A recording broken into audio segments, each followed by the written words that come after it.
Good afternoon and happy Tuesday. If you ask me, it's a perfect day to do a quick breakdown of one of the most popular cars in the aftermarket community in recent years.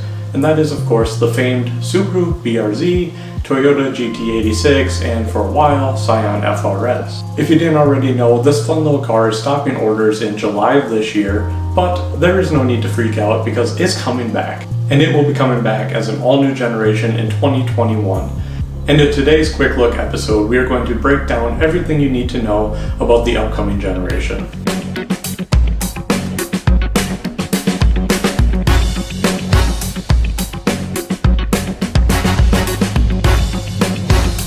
Before we get rolling here, I want to take a second to quickly thank all of our new subscribers. You guys are awesome.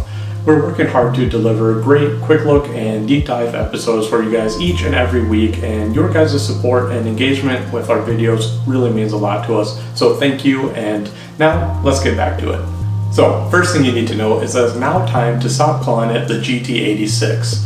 Toyota will be changing the name officially to the GR86 for the all-new generation as a reference back to one of their racing teams, Gazoo Racing, which also pays homage to Toyota's racing heritage, just as they have been doing with the GR badging on the new Supra.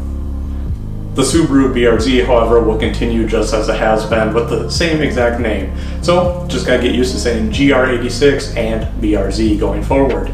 Second off, and perhaps most disappointing, is that the new generation is now not expected to ditch the naturally aspirated configuration. Earlier this year, there were several reports which indicated that this new generation would receive the new FA24 engine that Subaru uses in their Ascent SUV, which produces 260 horsepower. Obviously, this would be a huge jump in power for the BRZ and GR86 if it had made its way into them, which personally I would have been all for. However, these reports were only half right. The new generation will be receiving this engine, the FA24, however it will lose the spoolie boy. There will be no turbo.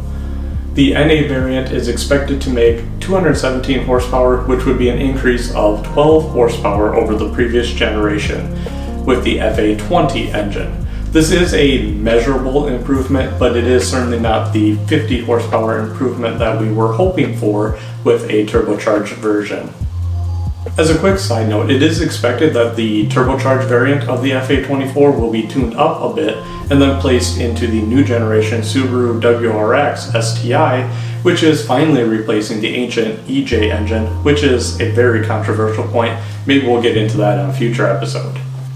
But back to the BRZ GR86, are you guys disappointed that these cars will still be NA? Personally, I am, but I also know there are a lot of people who swear by the naturally aspirated output of these cars.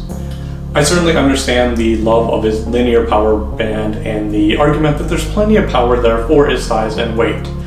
I, however, can't help but feel that they would sell more cars if it were turbocharged. Not just for the increase in power from the factory, but also for how this would greatly add to the aftermarket community for these vehicles. It'd be so much easier to tune and add a bit more power to it, and it would just open up the doors at a much cheaper price point to adding power to these vehicles if they did have forced induction from the factory. Regardless, I'd love to hear your guys' thoughts down below in the comments, so make sure you drop one down there. Third thing to know is that they will continue to be built on the same platform, so we will continue to see rear-wheel drive paired to a 6-speed manual or an 8-speed automatic if you want to be that guy.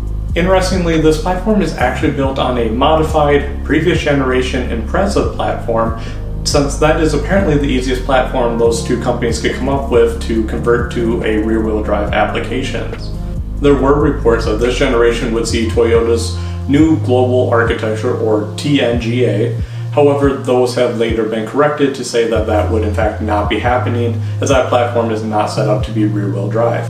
Fourth and final is that the release of the GR86 and BRZ was scheduled to be early as March in 2021 in some parts of the world, but has since been pushed back due to Toyota having to temporarily halt production in some of their factories amid the COVID pandemic, understandably of course. At time of writing the script, an updated release date has not yet officially been announced, but it is widely expected that it will be mid-summer range in 2021, assuming there are no further delays. Nevertheless, Toyota was passing around internal documents that some people were able to get their hands onto that indicated that orders for the GT86 would end on July 20th of this year. So if you are looking to order a current gen model, you better get on that before they are no longer available. And just like that, you have the 4 things you need to know to be current on the next generation GR86 and BRZ. Let us know what you are looking forward to most in the comments, and thanks for checking out this quick look episode. Make sure you get subscribed to Fox Automotive to get episodes like this every Tuesday and deep dive episodes on every Thursday, which is where we take a more detailed look at a topic or vehicle. Make sure you drop us a like if you enjoyed this one, and I hope to catch you all again on Thursday.